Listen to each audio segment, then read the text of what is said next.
राम राम आप सभी को।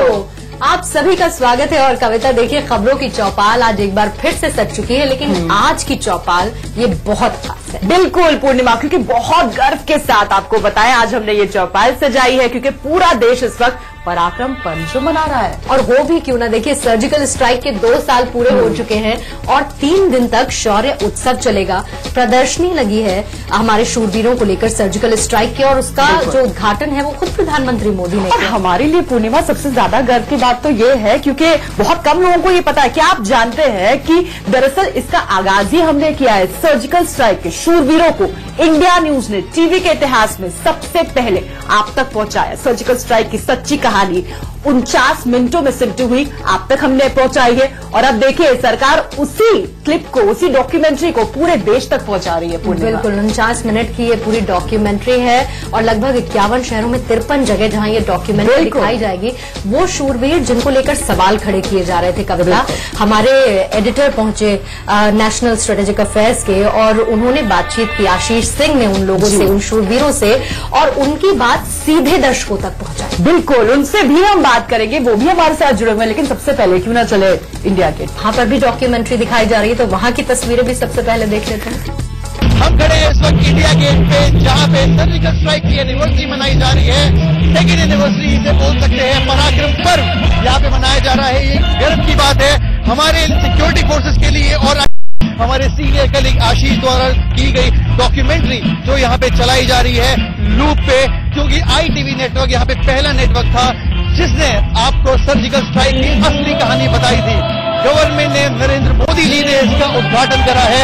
3 दिन बड़ा पर्व जो चल रहा है, आप देख सकते हैं ढेर सारे लोग यहाँ पे मौजूद हैं और गर्व का मौका है ये ITV नेटवर्क के लिए, जहाँ पे हमारे करीब द्वारा की गई ये डॉक्यूमेंट्री चलाई जा रही है। आप देख सकते हैं बड़ी स्क्रीन पे, ये गर्व का मौका है हमारी सिक्योरिटी फोर्सेस के लिए और हमारे ITV नेटवर्क के लिए। शानदार तस्वीरें, गौरवान्वित करने वाली तस्वीरें कविता। लेकिन मुझे लगता है जब पराक्रम दिवस की बात हो रही है तो पराक्रम दिवस के मौके पर मुझे वो लम्हे याद आते हैं, वो पल याद आता है जब विपक्ष ने सरकार पर सर्जिकल स्ट्राइक को लेकर सवाल खड़े किए और एक नया टर्म उस वक्त हमने सुना, सर्जिकल स्ट्राइक। और उस वक्त हम सब ये सोच रहे थे, पूरा देश ये सोच रहा था कि आखिर हो क्या रहा है, वाकई में सर्जिकल स्ट्राइक हुई या नहीं हुई। वाकई असमंजस की वो स्थिति थी। और उस वक्त इंडिया न्यूज के strategic affairs editor Ashish Singh ने खुद उन शूरवीरों से संपर्क किया और ये सोचा कि क्यों ना उस शौर्य गाथा को आप तक पहुंचाया जाए। वो खुद उस वक्त हमारे साथ मौजूद है। आशीष, कहना पड़ेगा टीवी के इतिहास में तो पराक्रम आप ही ने कर दिखाया। उन यादों को, उन बातों को, साहस के लम्हों को आप किस तरीके से याद करते हैं? जी कविता, ये काफी बहस चल रही थी 1 साल पहले सर्जिकल स्ट्राइक और सर्जिकल स्ट्राइक में कि ये कुछ लोग कह रहे थे फर्जी है, विशेष तौर पर जो पॉलिटिशियंस थे। और उस समय पे हमने वो देश को और पूरी दुनिया को दिखाया जो आज तक किसी के पास नहीं है। नेशनल चीज थी ये, हमें काफी मेहनत करनी पड़ी है। आज तक भी जब आप देखिए कि हमने जब पहली एनिवर्सरी थी सर्जिकल स्ट्राइक की, तब हमने इंडिया न्यूज पर ये डॉक्यूमेंट्री दिखाई थी, और आज दूसरी एनिवर्सरी है और अभी तक किसी और चैनल या फिर कहीं और पर ये जो जवान है और अफसर है पैरा स्पेशल फोर्सेस के जिन्होंने सर्जिकल स्ट्राइक की, उनके कहीं भी आवाज या फिर चेहरा नहीं दिखाई देता है। इसलिए काफी मेहनत करनी पड़ी थी हमें उस समय पर। सीक्रेसी मेंटेन करना दोनों जगह जरूरी था। एक तो हमें पूरे इंडियन आर्मी हेडक्वार्टर में भी, क्योंकि केवल चुनिंदा लोगों को ही इस बारे में पता था, लगभग 2 से 3 लोगों को ही, उससे ज्यादा इंडियन आर्मी में पूरे किसी को इस बारे में पता नहीं था। और मीडिया में भी जिस तरह से हमें एक सीक्रेसी मेंटेन करने की जरूरत थी, क्योंकि ये एक वर्ल्ड एक्सक्लूसिव था। इससे पहले कभी भी ये वर्ल्ड टेलीविजन में और वर्ल्ड मिलिट्री के इतिहास में पहली बार ऐसा हुआ है कि कोई एक बड़ा स्पेशल ऑपरेशन हुआ हो और उसके बाद में जो स्पेशल फोर्सेस के जवान और अफसर हैं वो टीवी पर आके बात किए। हमने पूरी तरह से कोशिश की कि इनकी जो आइडेंटिटी है, चाहे वो चेहरा हो या फिर उनकी आवाज हो, उनका नाम हो या फिर उनका रैंक हो, ये सब कुछ रिवील न हो। और इसी की देन है कि अब हम इंडिया गेट पर भी इस डॉक्यूमेंट्री को देख पा रहे हैं। जी आशीष, बहुत बहुत शुक्रिया आपका। और एक ऐसे वक्त पर पूर्णिमा, जब पूरा देश पराक्रम पर्व मना रहा है, उस वक्त ये शौर्य गाथा जो है वो लोगों तक पहुंचनी बहुत जरूरी है। और जैसा कि हमने शुरुआत में ही अपने दर्शकों को बताया था कि आज हमने चौपाल को बड़े गर्व से सजाया, और गर्व हमको इस बात पर भी हो रहा है कि आशीष के साथ इस शूट को जिन्होंने अंजाम दिया था, जो उस डॉक्यूमेंट्री के प्रोड्यूसर थे, वो दरअसल चौपाल के भी प्रोड्यूसर है। नीरज पांडे खुद हमारे साथ मौजूद है। नीरज, बहुत बहुत स्वागत है आपका। तो नीरज इस वक्त देखिए चौपाल का शूट कर रहे थे, और उसी दौरान हमने नीरज से कहा कि नीरज जरा आइए और इस डॉक्यूमेंट्री के बारे में बात कीजिए। नीरज, बहुत बहुत स्वागत है आपका। तो देखिए चौपाल तो आप शूट कर ही रहे हैं, लेकिन इससे पहले जिसकी हम बात कर रहे हैं, आपने शूट किया, वो किसी भी जर्नलिस्ट के लिए, किसी भी पत्रकार या प्रोड्यूसर के लिए तरह से कहिए ड्रीम स्टोरी होता है। तो जरा उस एक्सपीरियंस के बारे में बताइए नीरज। जी पूर्णिमा, आपने बिल्कुल सही कहा। ये मेरे लिए भी एक ड्रीम स्टोरी थी। अपने 15 साल के करियर में मैंने बहुत सारे शूट किए, बहुत सारी स्टोरीज की, लेकिन ये बड़ी खास थी। खास इसलिए थी क्योंकि पहली बार ऐसे कमांडोज से मिले थे जिन्होंने सर्जिकल स्ट्राइक को अंजाम दिया था, और ये हमारी तरफ से एक स्कूप था। किसी भी चैनल के पास ये मटेरियल नहीं था, और हम लोगों ने बड़े गुपचुप तरीके से इसे शूट किया, जिस तरीके से इसकी प्लानिंग बनी। और फिर खास तौर से उन जवानों की बातें सुनकर जो एक गर्व का एहसास था, क्योंकि उन दिनों सर्जिकल स्ट्राइक की चर्चा बड़ी तेज थी पूरे देश में, और तमाम आरोप भी लग रहे थे सरकार पर कि ये सर्जिकल स्ट्राइक है, इसकी फुटेज क्यों जारी नहीं की जाती। तो ऐसे वक्त पे हमने सर्जिकल स्ट्राइक करने वाले कमांडोज की जुबानी पूरे देश को ये कहानी सुनाई, सर्जिकल स्ट्राइक की सबसे सच्ची कहानी हमने सुनाई। तो वो वाकई में बड़ा दिलचस्प था, और निश्चित तौर पे गर्व से भर देने वाली बात तो होती है, क्योंकि एक जर्नलिस्ट के तौर पे हर कोई चाहता है कि ऐसी कोई चीज उसके करियर में हो जो आगे तक जिस पर वो गर्व कर सके। लेकिन नीरज एक बात बताइए, ये आम शूट की तरह तो होगा नहीं, क्योंकि बहुत सीक्रेसी भी मेंटेन इस तरीके के शूट्स में करनी पड़ती है। तो आपकी क्या ट्रेनिंग क्लास भी हुई थी एक तरह से शूट करने से पहले? जी बिल्कुल, ये आम शूट से अलग शूट था। एक तो ये बहुत बड़ा जंबो शूट था, पूरे दिन भर हम लोगों ने शूट किया। हम लोगों ने 5 कमांडोज हम लोगों के साथ थे शूट पे, और बड़ी दिलचस्प बात ये थी कि वो जवानों ने हमसे ये भी बोला कि क्योंकि हम लोगों ने पूरे दिन भर शूट किया, तो वो इतना परेशान हो गए थे, इतना थक गए थे कि उन्होंने कहा कि हमारे लिए सर्जिकल स्ट्राइक करना बड़ा उन्हें हमारी तरह आदत नहीं होगी। जैसे नीरज जो है हमसे लगभग 8-8 घंटे तक शूट कराते हैं, तो उन लोगों को इसकी आदत बिल्कुल भी नहीं होगी। बिल्कुल बिल्कुल। मिलकर आपका सीना भी 56 इंच का हो गया। हाँ, मुझे भी लगा कि हम लोग भी मतलब किसी पैरा कमांडो से कम नहीं है हमारा। लेकिन जब आपको ये कहा गया था कि डॉक्यूमेंट्री आपको शूट करनी है, तो आपको ऐसा लगा कि कुछ ऐसा आप काम कर रहे हैं जो देश हित में हो रहा है? और क्या उस वक्त आपको एहसास था कि इतने सारे दर्शकों का इतना प्यार मिलेगा आपको कि सरकार उस डॉक्यूमेंट्री को 3 दिनों तक 51 शहरों में दिखाएगी? देखिए कविता, ये हम लोगों ने ये तो हमारे जहन में था कि ये हमें जो कुछ कर रहे हैं वो एक छोटी मोटी चीज नहीं है, बड़ी चीज है, लेकिन उसको इस तरीके से प्रोत्साहन मिलेगा, सरकार उसे इस तरीके से लेगी, ये नहीं सोचा था।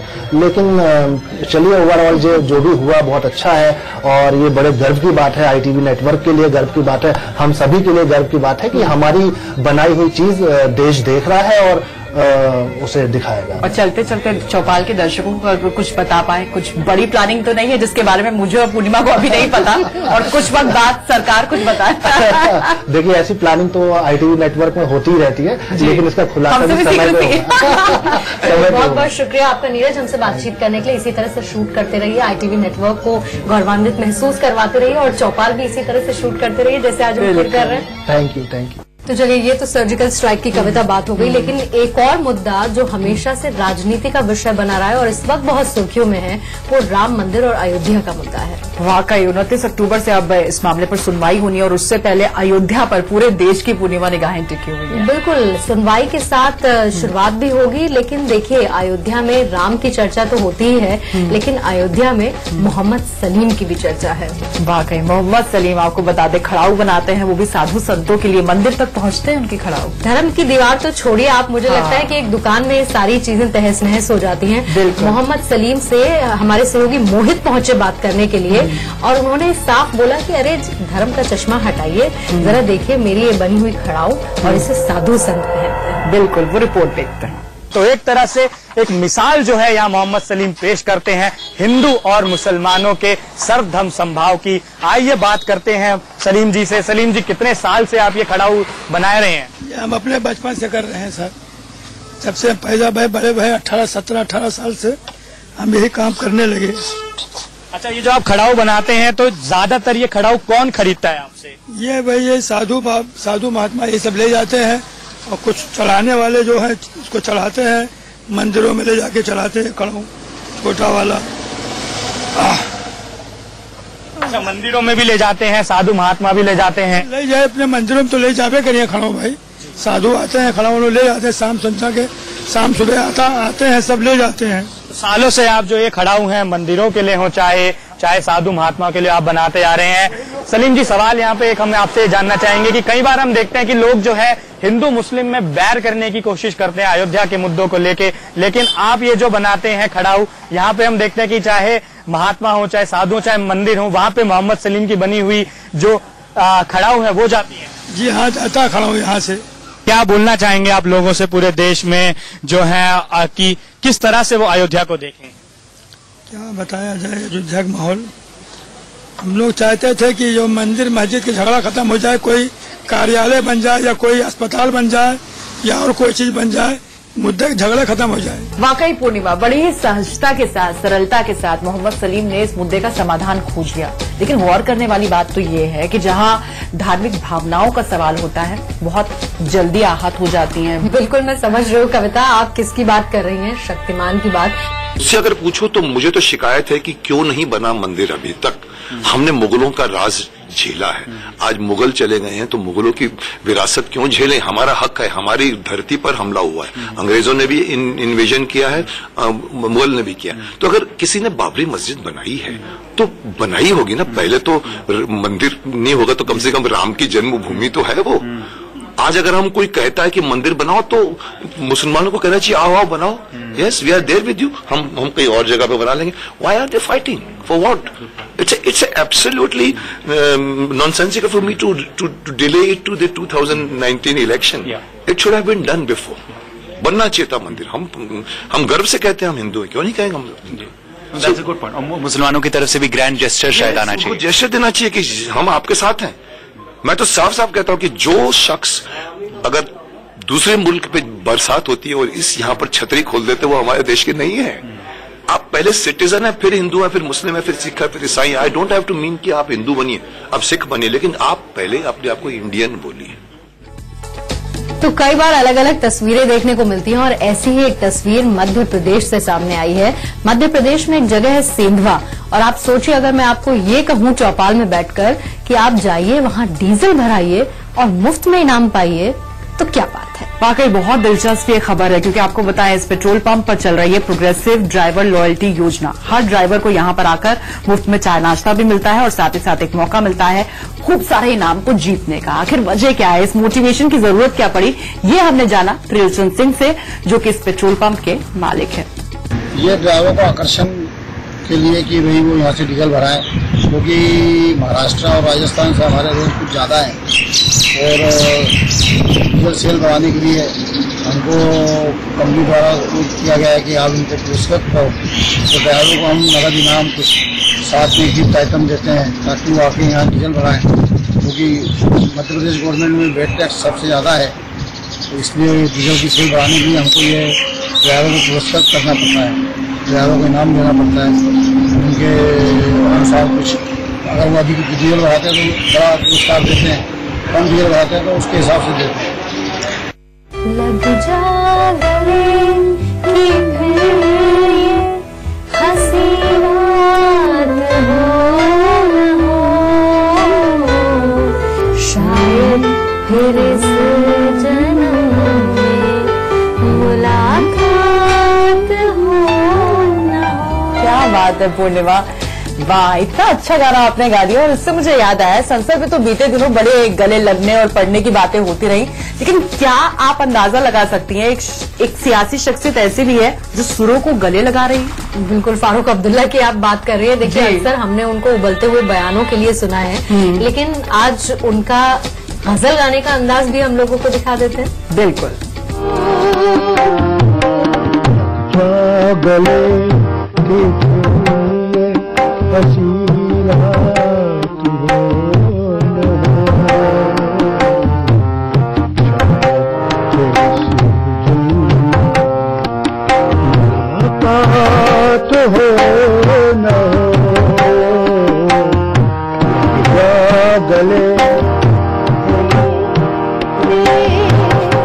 वाकई सुर और सियासत का ये भी पूर्णिमा अद्भुत संगम है। वैसे फारूक अब्दुल्ला की पाकिस्तान परस्ती पिछले दिनों सुर्खियों में थी, हालांकि अब लग रहा है उनके सुर बदल चुके हैं। देखिए, और आप पाकिस्तान परस्ती की बात कर रही हैं तो मुझे पाकिस्तान की खबर की याद आ गई। आप सोचिए, ऐसी स्थिति है कविता कि अभी 8 भैंसें बेची। इससे पहले आपको याद है लग्जरी गाड़ी इमरान खान ने बेची थी, और अब 8 भैंसें बेचने की नौबत आ इकट्ठा कितने हुए? लगभग 23 लाख भैंसें बेचने के बाद और कुछ करोड़ रुपए लग्जरी गाड़ियां बेचने के बाद। इतने पर हो जाएगा? मुश्किल लग रहा है, क्योंकि कोशिश तो देखिए अर्थव्यवस्था सुधारने की है, लेकिन सबसे बड़ी बात यह है कि आतंकवाद सबसे बड़ी चीज। आप जब तक उसकी फंडिंग नहीं छोड़ेंगे, आपका सारा पैसा आतंकवाद में चला जाता है। ट्रंप ने ग्रे लिस्ट में डाल दिया है और उसके बाद ब्लैक लिस्ट करने की तैयारी में शक्ति पूरी है, और ऐसे में अर्थव्यवस्था आप सोचिए सुधरेगी कैसे। पूर्णिमा देखा आपने, पूरी तरीके से कंगाल हो चुका है पाकिस्तान, दाने दाने को मोहताज। लेकिन अकड़ ऐसी है कि भारत से युद्ध के लिए हम है तैयार। बिल्कुल, तो इसीलिए कहते हैं कि भाई पहले अपने घर को संभालो और उसके बाद पड़ोसी देश को देखो। हम तो बहुत ताकतवर है, लेकिन आपको भैंसे बेचने की नौबत। बिल्कुल, ट्रंप को रिझाने की इतनी कोशिश की, लेकिन देखिए अब जैसा कि आप बता रही थी, ब्लैकलिस्ट करने की पूरी तैयारी है। आखिर क्या करेंगे इमरान खान?